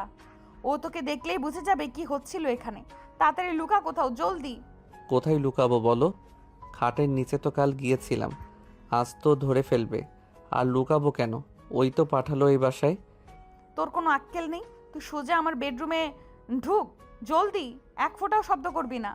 নীলা আবিরকে ধাক্কা দিতে দিতে নিজের বেডরুমে নিয়ে গিয়ে বাথরুমের ভেতরে ঢুকিয়ে সজোরে বাথরুমের দরজা লক করে দিল। আবির বাথরুমের শাওয়ারের নিচে দাঁড়িয়ে রইল আর হাসতে লাগলো। নীলা দ্রুত ড্রয়িং রুমে গিয়ে দরজার খিল খুলল।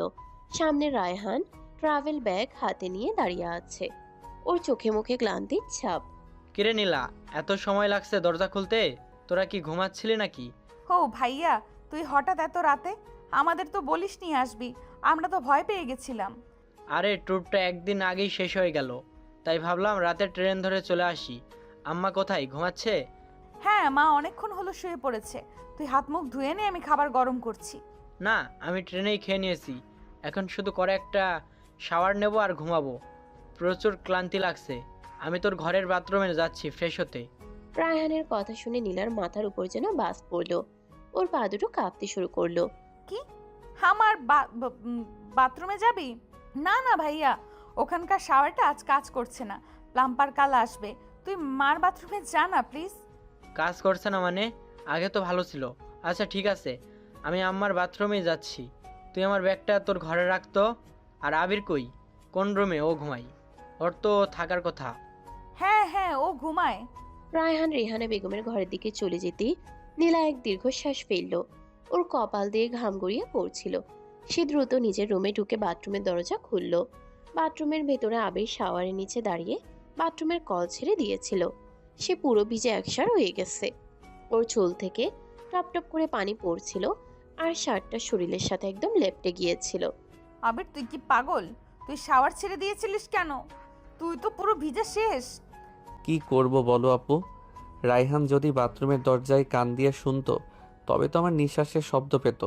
তাই পানির আওয়াজ বানিয়ে নিজেকে বাঁচালাম। দেখলে তো তোমার জন্য আমি কত কষ্ট সহ্য করছি। তুই একটা আস্ত গাধা আবির। এখন তোকে এই ভিজে অবস্থায় আমি কি করব? আমার ঘরে যদি তোকে রায়হান দেখে তবে আমাদের শেষ রক্ষা হবে না। কোনো চিন্তা করো না জান, তোমার এই ভিজে বরকে একটু তোয়ালে দিয়ে মুছে দাও, তারপর দেখো কি করি। তোকে আমি আবার তোয়ালে দিয়ে মোছাবো? তুই নিজে মুছতে পারিস না? আমার হাত দুটো ঠান্ডায় জমে গেছে আপু, নড়াতে পারছি না। তুমি মুছে না দিলে আমি এখনই জোরে হাঁচি দেব, আর হাঁচি দিলে রায়হান কিন্তু ওপাশ থেকে দৌড়ে আসবে। তুই আবার ব্ল্যাকমেল করছিস? তুই একটা মহা শয়তান আবির। দাঁড়া, তোকে দেখাচ্ছি। নীলা আলমারি থেকে একটা বড় তোয়ালে বের করে আবিরের কাছে গেল। ঘরের নীল আলোয় আবিরকে ভিজে অবস্থায় মারাত্মক আকর্ষণীয় লাগছিল। ওর বুক আর ভেজা চুলের পানির ফোঁটাগুলো যেন নীলাকে এক নতুন টানে টানছিল। নীলা তোয়ালে দিয়ে আবিরের বুক আর মুখ মুছতে শুরু করলো। আপু, তোমার হাত দুটো কিন্তু ভীষণ গরম। আমার খুব আরাম লাগছে জানো। চুপচাপ দাঁড়িয়ে থাক আবির, এক ফোঁটা কথা বলবি না। রায়হান আমার মনে হয় শাওয়ার নিয়ে ঘুমাচ্ছে। রায়হান ঘুমাচ্ছে তো কি হয়েছে? আমি তো আমার ভালোবাসার মানুষের কাছে আছি। এর চেয়ে আনন্দের আর কি হতে পারে? ফালতু কথা বলবি না, তুই জামা কাপড় বদলে নে। বদলে নেব, কিন্তু আমার কাছে তো অন্য কোনো জামা নেই। রায়হানের একটা শার্ট এনে দাও। রায়হানের শার্ট আনতে গেলে ও যদি জেগে যায়, তোর এই ভিজে শার্টটাই শুকিয়ে দিচ্ছি ফ্যানের নিচে। নীলা আবিরের শার্টের বোতামগুলো একে একে খুলতে শুরু করলো। ওর আঙ্গুলগুলো যখন আবিরের খালি বুকের উপর ঠেকছিল, নীলা নিজের অজান্তেই শিউরে উঠছিল। আবির সুযোগ বুঝে নীলার দুই কোমর ধরে এক ঝটকায় নীলাকে নিজের সাথে জড়িয়ে বিছানার উপর সোজা শুয়ে দিল। আবির কি করছিস? ছাড় আমাকে, বিছানা ভিজে যাবে। ভিজুক না নীলা, আজ সারা রাত আমরা এই ভিজে বিছানাতেই কাটাবো। রায়হান পাশে আছে জানলে কি রোমান্সের কিকটা আরও বেশি পাওয়া যায় না? তুই পাগল হয়ে গেছিস আবির? রায়হান টের পেলে তোকে জ্যান্ত পুঁতে ফেলবে। তুই আমাকে ছাড়। সে পুঁতে ফেলবে, কিন্তু ওর বোনকে চুমু না দিয়ে আমি এখান থেকে 1 ইঞ্চিও সরছি না। আবির নীলার উপর ঝুঁকে পড়ল। ওর ভেজা চুল থেকে পানির ফোঁটাগুলো নীলার মুখের উপর ঠোঁটের উপর পড়তে লাগলো। আবির নীলার চোখের পাতায়, গালে আর চিবুকে আলতো করে ভিজে চুমু দিতে লাগলো। নীলা হাত দিয়ে আবিরের বুক ঠেলে সরানোর চেষ্টা করছিল, কিন্তু ওর ধাক্কার জোর যেন দিন দিন কমে আসছিল। আবির প্লিজ এমন করিস না। আমি তোকে কতবার বলবো আমি তোকে পছন্দ করি না? তুই আমার ছোট ভাইয়ের মতো।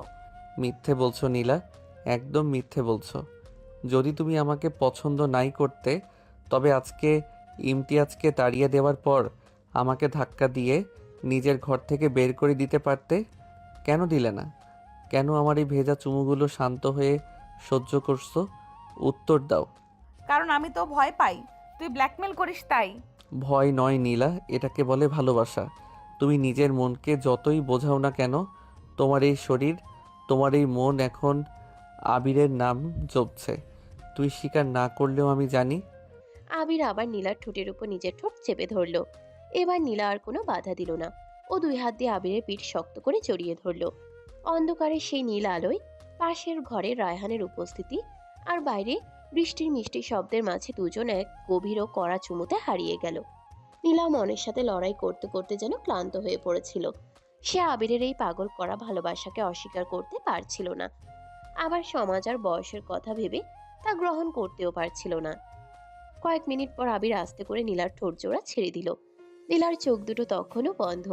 ওর বুক দ্রুত ওঠানামা করছে। দেখলে তো আপু, তোমার ঠোঁট কিন্তু কখনো মিথ্যা বলে না। তুমি আমাকে ভালোবাসো, শুধু স্বীকার করতে তোমার এত অহংকার। তুই তুই খুব খারাপ আবির, তুই আমাকে শেষ করে দিচ্ছিস। শেষ করছি না জান, তোমায় নতুন করে তৈরি করছি। এবার ঘুমিয়ে পড়ো আমার বুকে মাথা রেখে। কাল সকালে যা হওয়ার হবে। তোকে আমি কোনোদিন ক্ষমা করব না আবির, কিন্তু আজ রাতে আমাকে একটু জড়িয়ে ধরে রাখ। আমার খুব ভয় করছে।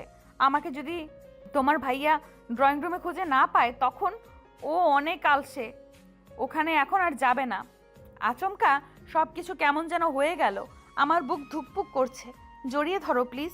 আবির মুচকি হেসে নীলাকে ওর বুকের মাঝে শক্ত করে জড়িয়ে ধরে শুয়ে পড়ল। নীলা আবিরের খালি বুকে নিজের মুখ লুকিয়ে এক অজানা শান্তিতে চোখ বুঝল। সারাদিনের সব রাগ, সব ঝগড়া যেন এই ভেজা রাতে আবিরের করা ভালোবাসার কাছে হেরে গেল। পরদিন সকাল 6টা, ভোরের আলো ফুটতেই নীলার চোখ খুলল। সামনে তাকাতেই সে দেখল আবির ওর এক হাত নিজের বুকের উপর রেখে শান্তিতে ঘুমোচ্ছে। নীলার মনে এক মুহূর্তের জন্য এক অদ্ভুত মিষ্টি অনুভূতি খেলে গেল। সে হাত বাড়িয়ে আবিরের কপাল থেকে ভিজে চুলগুলো সরিয়ে দিল। ফাজিল ছেলে একটা, এত শয়তানি করে পুরো রাত আমাকে নাচিয়ে ছাড়লো, কিন্তু ওর এই পাগল করা ভালোবাসার সামনে আমার সব কঠিন মন কিভাবে ভেঙে যায়। না না নীলা, তুই পাগল হয়ে যাচ্ছিস। রায়হান ওঠার আগে ওকে সরাতে হবে। নীলা ধীর পায়ে বিছানা থেকে উঠে আবিরকে ঠেলে তুলল। আবির ওঠ, সকাল হয়ে গেছে। রায়হান উঠে পড়লে বিপদ হবে। তাড়াতাড়ি ড্রয়িং রুমে গিয়ে সোফায় শো। উফ আপু, আর একটু ঘুমাতে দাও না। তোমার বুকের গন্ধটা এত মিষ্টি যে উঠতে ইচ্ছে করছে না। তোর ঠং থামাবি তুই? ওঠ বলছি। রায়হান কিন্তু উঠে পড়ছে মনে হয়। আবির চোখ ডলতে ডলতে উঠল আর এক দৌড়ে ড্রয়িং রুমের সোফায় গিয়ে চাদর মুড়ি দিয়ে শুয়ে পড়ার নাটক করলো। নীলা দ্রুত নিজের বিছানা গুছিয়ে কিচেনে গেল। কিছুক্ষণের মধ্যেই রায়হান ঘর থেকে বের হয়ে এলো, ওর হাতে চায়ের কাপ। কিরে নীলা, কাল রাতে ঘুম কেমন হলো? তোকে কিন্তু বেশ ক্লান্ত লাগছে। মা মানে কাল রাতে তো ঝড় হচ্ছিল, তাই ভালো ঘুম হয়নি। তুই এত সকালে উঠলি যে? ও আচ্ছা, নাস্তা বানা, আবিরও খেয়ে যাবে। দেখি শালা কই, একেবারে লাপাত্তা হয়ে গেছে, যেন কোনো খবরই নেই। আবির সকালে নাস্তা শেষ করে নিজের বাসায় ফিরে এলো। রুমে গিয়ে আয়নার সামনে দাঁড়িয়ে নিজের ঠোঁটে হাত দিয়ে এক শয়তানি হাসি দিল সে। নীলার সেই মিষ্টি মুখ আর ভীতি মেশানো ভালোবাসার স্পর্শ যেন তার মনে এখনো তাজা হয়ে আছে। এরপর থেকে শুরু হলো আবিরের প্রতিদিনের মিশন। নীলা অনার্স শেষ করে একটা কোচিংয়ে পড়াতে যায়। প্রতিদিন সকালে নীলা বাসা থেকে বের হলেই দেখে মোড়ের মাথায় আবির বাইকে হেলান দিয়ে দাঁড়িয়ে আছে। চশমাটা চোখের উপর তুলে মুচকি হাসে। তুই প্রতিদিন সকালে আমার রাস্তার সামনে এভাবে বাইক নিয়ে দাঁড়িয়ে থাকিস কেন বলতো? এলাকার মানুষ কি ভাববে? ওরে আমার মিষ্টি বড় আপু, এলাকার মানুষ ভাববে বোনকে দেখভাল করতে ছোট ভাই এসেছে। আর আমি তো ভাবছি আমার হবু বউকে এক নজরে না দেখলে দিনটা তো শুভ হয় না। আসুন বাইকে উঠুন। তোর বাইকে মরলেও উঠবো না, তুই সর এখান থেকে। নীলার আগে গজগজ করতে করতে একটা রিকশায় গিয়ে উঠল, কিন্তু আবিরকে অত সহজে ছাড়ার পাত্র। সে বাইক স্টার্ট দিয়ে রিকশার একদম পাশাপাশি খুব ধীরে ধীরে চালাতে লাগলো। রিকশার একদম কাছে এসে কানের কাছে ফিসফিস করে গান গাইতে লাগলো। একবার বলো কোন সেই ইশারায়? নীলার রাগে গাল ফুলিয়ে অন্যদিকে মুখ ফিরিয়ে রাখলো, কিন্তু মুখের উপর রাগ দেখালেও তার মনের ভেতরে কেমন যেন এক মিষ্টি তোলপাড় শুরু হয়ে গেল। বুকের ভেতর ধাক্কা মারা সেই অনুভূতির কথা নীলা নিজেকেও বোঝাতে পারে না। ফাজিল ছেলে একটা, প্রতিদিন এভাবে জ্বালাতন না করলে যেন ওর ভাত হজম হয় না। কিন্তু মনের কোনো গোপন কোণে নীলা সত্যিটা অনুভব করলো। প্রতিদিন সকালে আবিরের এই দুষ্টু চেহারাটা না দেখলে দিনটা এখন তারও কেমন যেন খালি খালি লাগে। কয়েকদিন পরের কথা, নীলা কোচিং শেষ করে রিকশার জন্য দাঁড়িয়ে আছে। আবির দূর থেকে বাইক নিয়ে এসে একদম নীলার পায়ের কাছে হুট করে ব্রেক কষলো। ধুলো উড়ে নীলার শাড়ির আঁচলে গিয়ে পড়লো। তুই কি অন্ধ? গাড়ি চালাতে পারিস না নাকি? নাকি মারার ধান্দা করেছিস? মারতে যাব কেন আপু? মারলে তো আমার নিজেরই ক্ষতি। তোমাকে ভালোবেসে একটু ভরকে দিলাম মাত্র। ওঠো, তোমাকে পৌঁছে দেই। আমি হেঁটে যাব, তবুও তোর সাথে যাব না। তোর চালচলন একদম ভালো ঠেকছে না আবির। তুই দিন দিন বড্ড বেয়াদব হয়ে যাচ্ছিস। আবির বাইক থেকে নেমে নীলার খুব কাছে এসে দাঁড়ালো। নীলার একদম চোখে চোখ রেখে মৃদু হাসলো। বেয়াদবি তো এখনো দেখোই নি আপু। দেখালে তো সোজা কাজী অফিস নিয়ে গিয়ে সই করিয়ে আনতাম। অত ভাব মেরো না তো, উঠে পড়ো চুপচাপ। নীলা আবিরের গায়ের মিষ্টি সুবাস আর গায়ের এত কাছের উপস্থিতি সহ্য করতে না পেরে একটু পিছিয়ে গেল। তার হাত পা হালকা কাঁপছিল। নীলা নিজেকে সামলে নিয়ে অন্যদিকে মুখ ফিরিয়ে হেঁটে রওনা দিল। আবির পেছনে পেছনে বাইক নিয়ে খুব ধীর গতিতে যেতে যেতে মৃদু হাসতে লাগলো। পরদিন সকালে নীলা ভেবেছিল আজ অন্তত আবির আসবে না, কারণ বৃষ্টি নামার উপক্রম হয়েছিল। আকাশে কালো মেঘ জমেছে। কিন্তু গলি থেকে বের হতেই নীলা দেখলো আবির একটা ছাতা হাতে দাঁড়িয়ে আছে। আজ আবার কিসের নাটক? ছাতা নিয়ে কেন দাঁড়িয়ে আছিস? আমার লক্ষ্মী বউটা যেন বৃষ্টিতে ভিজে ঠান্ডা না লাগিয়ে ফেলে, তাই তো দাঁড়িয়ে আছি। চলো তোমাকে কোচিংয়ে পৌঁছে দিয়ে আসি। আমি একা যেতে পারি, আর আমাকে বউ বউ বলে ডাকবি না একদম। আমি তোর চেয়ে বয়সে বড়, তোর ভাইয়ার বন্ধু। সম্মানের সাথে কথা বলতে শিখবি। ভালোবাসায় বয়সের হিসাব থাকে না আপু। আর ওই সম্মানের নাম করে যে দূরত্ব বজায় রাখতে চাও, সেটা আমি ভেঙে গুঁড়ো করে দেব। নীলার বুকটা ধক করে উঠল। আবিরের চোখের গভীর দৃষ্টির সামনে সে একদম স্তব্ধ হয়ে গেল। নীলা দ্রুত হেঁটে সেখান থেকে সরে গেল, কিন্তু পেছনে আবিরের সে অদ্ভুত সুন্দর হাসি আর চাহনি নীলাকে সারা পথ তাড়িয়ে বেড়ালো। প্রতিদিন এভাবে জ্বালাতন শুনতে শুনতে নীলার অভ্যাসে পরিণত হয়ে যাচ্ছিল। দিন শেষে ঘরে ফিরে নীলার কেবলই মনে হতো, আবির কি সত্যিই তাকে ভালোবেসে ফেলেছে, নাকি কেবলই মোহে এসব করছে। কিন্তু হৃদয়ের এক গভীর কোণ প্রতিদিন চিৎকার করে বলে উঠত, ছেলেটার এই দুষ্টু ভরা চাহনিতেই এখন সে ধীরে ধীরে জড়িয়ে পড়ছে। একদিন বিকেলে কোচিং এর কাজ শেষ করে নীলা যখন বাড়ি ফেরার জন্য বের হলো, হঠাৎ পুরো আকাশ কালো হয়ে অন্ধকার নেমে এলো। কিছু বুঝে ওঠার আগেই মুষলধারে প্রবল বৃষ্টি নামলো। নীলা ছাতা আনেনি, তাই দৌড়ে রাস্তার পাশে থাকা একটা পুরনো বন্ধ কফি শপের শেডের নিচে গিয়ে আশ্রয় নিল। চারপাশে ঝুম বৃষ্টি, রাস্তাঘাট একদম ফাঁকা হয়ে গেছে, গাড়ি ঘোড়াও চলছে না। ঠান্ডা বাতাসে নীলার গা শিউরে উঠছিল। ঠিক তখনই বৃষ্টি ভেদ করে একটা বাইক এসে সশব্দে থামলো নীলার সামনে। বাইকের উপর থেকে হেলমেট খুলতেই দেখা গেল আবিরের ভিজে যাওয়া চঞ্চল ও শয়তানি মাখা মুখ। আবির ভিজে যাওয়া চুলগুলো হাত দিয়ে পেছনের দিকে ঠেলে দিল। বাহ, বৃষ্টি, নির্জন আশ্রয় আর সামনে আমার রূপবতী বড় আপু। উপরওয়ালা সত্যি আমার মনের আশা সব একবারে পূরণ করে দিল। আবির, তুই কোথা থেকে হঠাৎ পপকর্ন ফোটানোর মতো উদয় হলি? তুই কি আমাকে সবসময় স্পাই করিস নাকি? ভালোবেসে আগলে রাখা আর স্পাই করা এক জিনিস না আপু। এখন বলো, এই বৃষ্টিতে 1 কাপ ধোয়া ওঠা কফি খাবে, নাকি আমার কাছে এসে একটু উষ্ণতা নেবে? তোর অসভ্য মুখটা একটু বন্ধ রাখবি? বৃষ্টি কমলে আমি সোজা বাড়ি চলে যাব। তুই তোর মতো যা। কিন্তু বৃষ্টি কমার কোনো লক্ষণ দেখা গেল না, বরং বৃষ্টির তোর আরো দ্বিগুণ বেড়ে গেল। চারপাশের বাতাস বইতে লাগলো আর সেই ঠান্ডায় নীলার শরীর কাঁপতে শুরু করলো। আমির বাইকটা একপাশে স্ট্যান্ড করে নীলাকে আর কোনো সুযোগ না দিয়ে এক ঝটকায় টেনে শেডের ভেতরের একটা অন্ধকার নির্জন কোণে নিয়ে গেল। নীলার পিঠ গিয়ে ঠেকলো দেয়ালের সাথে। আবির, কি করছিস তুই? ছাড় আমাকে, রাস্তায় যে কেউ দেখে ফেলবে তো। পুরো রাস্তা ফাঁকা আপু। আজ শুধু এই মুষলধারার বৃষ্টি, এই নির্জন কোণ আর আমরা দুজন। কেউ আসবে না আমাদের মাঝখানে। নীলা বুক ফুলিয়ে দ্রুত নিঃশ্বাস নিচ্ছিল। আবির নীলার এত কাছে চলে এসেছে যে আবিরের নিঃশ্বাসের তাপ নীলার বুকে এসে লাগছিল। আবির নীলার কানের কাছে মুখ নিয়ে হালকা করে একটা ফু দিল। নীলার চোখ দুটো সাথে সাথে বন্ধ হয়ে এলো। তার পুরো শরীর থরথর করে কাঁপতে লাগলো। আবির কোনো কথা না বলে নিজের পরনের ভিজে যাওয়া শার্টটা একটানে খুলে ফেলল। খালি গায়ে দাঁড়িয়ে সে নিজের শার্টটা নীলার কাঁপতে থাকা শরীরের উপর জড়িয়ে দিল। তারপর নীলার ভিজে যাওয়া কামিজের উপর দিয়ে নীলার কোমর শক্ত করে নিজের দিকে টেনে চেপে ধরল। আবির, হাত সরা। তুই প্রতিদিন কেন এভাবে আমার দুর্বলতার সুযোগ নিস? তুই কেন আমাকে এভাবে পাগল করিস? কারণ তুমি মুখে 1000বার না বললেও তোমার এই থরথর করে কাঁপা শরীর, তোমার এই বন্ধ হয়ে আসা চোখ বলে দেয় যে তুমি সত্যি শুধু আমাকেই চাও নীলা। নীলা কথা বলতে চেয়েছিল, কিন্তু আবির তাকে কোনো সুযোগ দিল না। আবির নীলার ভিজে যাওয়া গাল দুটো নিজের 2 হাতে চেপে ধরে নীলার ঠোঁটে তৃষ্ণার্ত চুমু আঁকলো। নীলা প্রথমে আবিরের বুকে হাত দিয়ে একটু ধাক্কা দেওয়ার চেষ্টা করেছিল, কিন্তু বৃষ্টির শব্দের সাথে আর আবিরের তীব্র ভালোবাসার বেপরোয়া টানে নীলা নিজেকে আর ধরে রাখতে পারলো না। সে নিজের সব বাধা ভুলে 2 হাত দিয়ে আবিরের খালি পিঠ জড়িয়ে ধরলো এবং আবিরের সেই গভীর চুমুর উত্তর দিতে লাগলো। অনেকক্ষণ ধরে চলল সে মিষ্টি ও বেপরোয়া ভালোবাসা। বৃষ্টির রিমঝিম শব্দ আর ভালোবাসার ওম যেন সব সময়কে থমকে দিয়েছিল। আবিরের স্পর্শে নীলার ভেতরে সব সংকোচ মুহূর্তেই বরফের মতো গলে জল হয়ে গেল।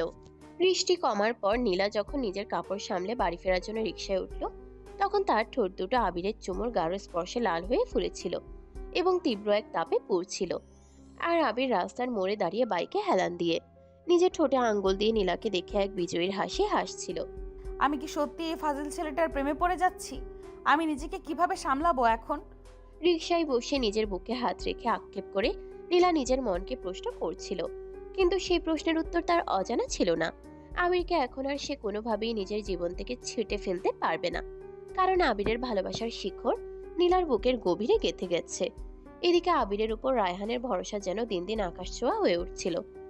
রায়হান তার অফিসের সহকর্মী শান্তাকে পটাতে পারছিল না, তাই সে পরামর্শ নেওয়ার জন্য প্রতিদিন সন্ধ্যাবেলা আবিরের কাছে দৌড়ে আসতো।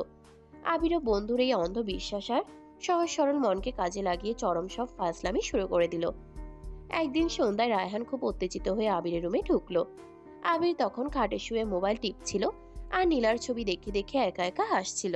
দোস্ত, দারুণ খবর আছে। শান্তা আজ আমার সাথে দুপুরে ক্যাফেতে লাঞ্চে যেতে রাজি হয়েছে। তুই বল তো এখন আমি কি করব?